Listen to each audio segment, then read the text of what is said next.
Welcome children to this new video on the concept of energy.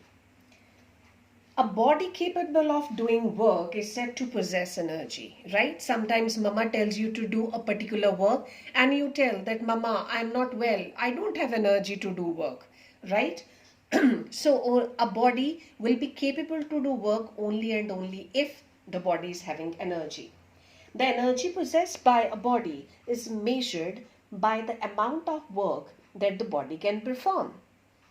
When a body does work, its energy decreases. That is what you tell when you come back from school or you perform or you study or you play, that I'm not very energetic now because I was busy doing work. That's why I have lost my energy, isn't it? So, when a body does work, its energy decreases, while if work is done on the body, its energy increases. It means that whenever work is done, there is always a transfer of energy. Thus, energy and work are related to each other, right? So, how are they related to each other? We can say the energy of a body is the capacity to do work, right? So, what is energy? Capacity to do work.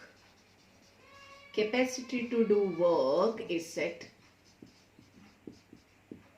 about a body that is capable of doing work, right?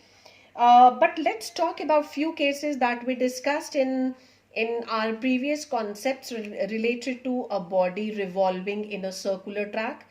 There we discussed that no work is being done when a body is moving in a circular track. And why was it so? Because there force and displacement were perpendicular to each other, and from there we had W is equal to Fs cos theta, right? Cos theta, and theta was 90 degree because they were perpendicular. That's why work done came out to be 0. So when work done is 0, what about energy? What about energy? Is it that no energy transformation has occurred? So let's find out. There is no transfer of energy if a body is acted upon by a force normal to the direction of its displacement, right? So when force is normal to its displacement, work done is 0. That is no transfer of energy. No transfer of energy. No transfer of energy takes place when work done is 0, right? So what about the units of energy?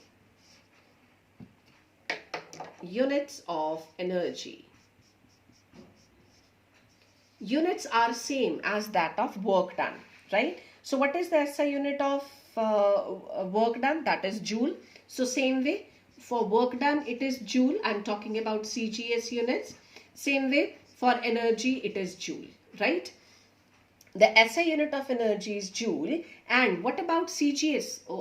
I wrote it here CG. I was talking about SI. And what about CGS unit? CGS unit for energy is erg, right? So we have 1 joule is equal to 10 raised to power 7 erg. Now in exam they may ask you how come 1 joule is equal to 10 raised to power 7 erg. So we have, can we do it? See here, it is time. Work done, as we told, it is your joule, and 1 joule is equal to how many erg? 10 raised to power 7. I hope you remember 1 joule 10 raised to power 5 dyne, and 1 meter is equal to 100 centimeters. So it comes out to be 10 raised to power 7 dyne centimeter, and dyne centimeter was erg. So it comes out to be 1 watt, and it is time is 1 second, right? So it will come out to be 10 raised to power 7 erg. I hope so. You remember, we have done it in our previous videos also. And we have few bigger units of energy, right? So what are the bigger units? We have watt hour. We have kilowatt hour. These are actually the units that are used only for electrical energy. Otherwise, for other forms of energy, like we're talking about your kinetic or potential, or maybe magnetic, or maybe for electrical we are using, but for magnetic, maybe gravitational, these units are not being used. It is specifically for electrical energy, right? This is specifically for electrical energy, right?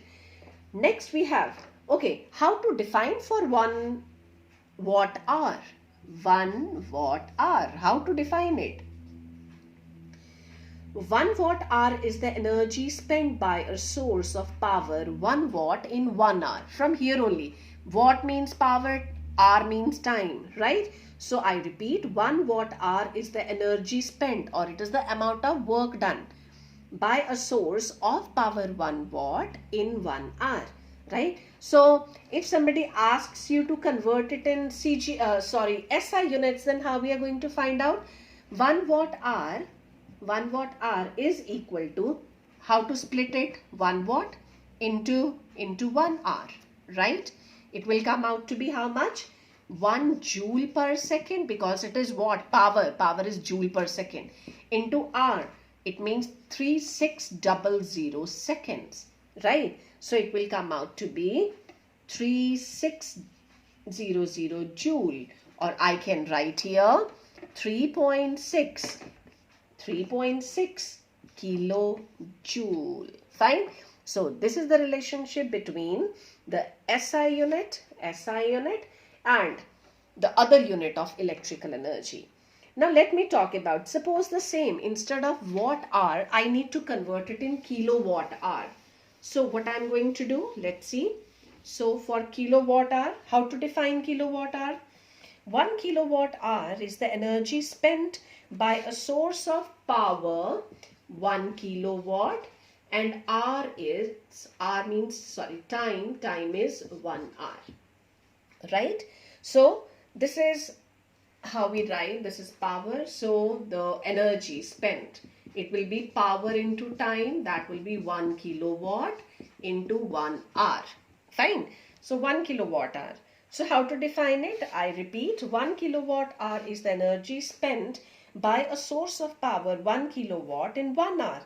Now let's find out its relationship between SI unit. We have 1 kilowatt hour, right? Means 1000 watt into hour, 1 hour.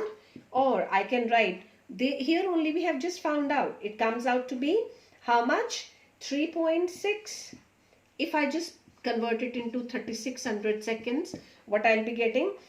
And this is going to be 1000 watts. So watt means joule per second. I'll be getting 3.6 into 10 raised to power 6 joule, right? Or I can write here 3.6. 10 raised to power 6 means mega, right? So I can write here 3.6 megajoule, right?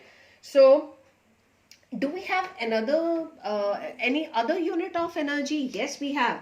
So when you go to a gym, right, you try to burn the calories, isn't it? What actually you are doing? You just want the heat energy that is being measured in calorie to be burned, right? So calories at the unit of heat energy, and 1 calorie is the heat energy in raising the temperature of 1 gram of water from 14.5 degrees Celsius to 15.5 degrees Celsius. Actually, it is raising 1 degree Celsius temperature, right? So I repeat, what is 1 calorie?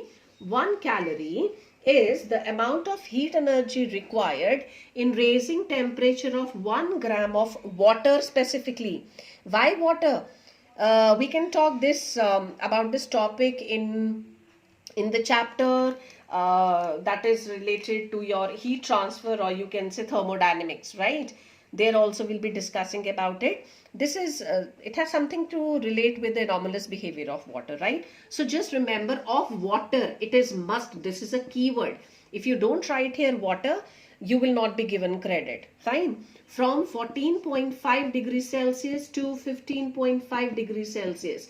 Now, why this particular range? Again, this is because of the anomalous behavior of water. But actually, if you check out, it is rising through 1 degree Celsius only, right? So how joule and calorie are related? The SI unit, 1 joule is equal to 0.24 calories, right? Or I can, the other relation, how I can write it? 1 calorie is equal to 4.18 joule. Now kids, you please remember that you have to again mug up these values, because in exams they may give it to you, or they may simply ask you in the exam, right? And it might be that you have to use it in your numericals to get the answer. So again, you need to mug up these. Now the next very important is electron volt. Now what is this electron volt? Again, it's a type of energy, right? What type of energy? If I think the name suggests itself, electron volt, means I'm talking about subatomic particles. कौन सा particle? It is the electron, right? So the energy of atomic particles is very important, and that is, it is measured in electron volt, and it is the energy gained by an electron when it is accelerated through a potential of 1 volt. If you remember, in chemistry you have done these electron affinity, ionization potential, electronegativity, and all these values, the values of all these in terms of energy of electron is being measured in electron volt. I repeat the definition of electron volt. It is the energy required or energy gained by an electron when it is accelerated through a potential difference of 1 volt, right? So how to find out the value in terms of SI unit? So 1 electron volt, as we told, it is the amount of energy, the charge on electron, and it is accelerated charge on an electron, and it has been accelerated through a potential of 1 volt, right? So it comes out to be charge on electron 1.6 into 10 raised to power minus 19 coulomb, right? And it is 1 volt. It comes out to be 1.6 into 10 raised to power minus 19. Now coulomb and volt, they make out to be energy, right? They make out to be energy. So isn't it something related to definition of potential difference? You remember potential difference is work done in carrying a unit positive charge from infinity to that point. From here you can make out, it is actually when I multiply volt and coulomb, it comes out to be the unit of work done, right? So it comes out to be joule, right? Now again, the important question, is it work and energy same? As we have done that, work will be said to be done by a body if it is possessing energy, and in other words I can say energy will be there in the body if it is capable to do work, right? So you can say work and energy are related to each other, right? And next we have, if they ask you about the difference between energy and power, again, as I told you in my previous video, the very first things should be definition, second should be SI unit, and third could be the factors on which it depends, right? So I hope so this is clear to you, and with this we finish with the concept of energy, right? And now we have to work on the transformation of energy, conversion of energy from one form to another, and in specific we have to talk about mechanical energy, that is kinetic energy and potential energy. So stay tuned for the next video and just sit with your pencil and notebook to jot down the things. Fine? Take care all of you. Thank you for watching. Bye bye. Take care.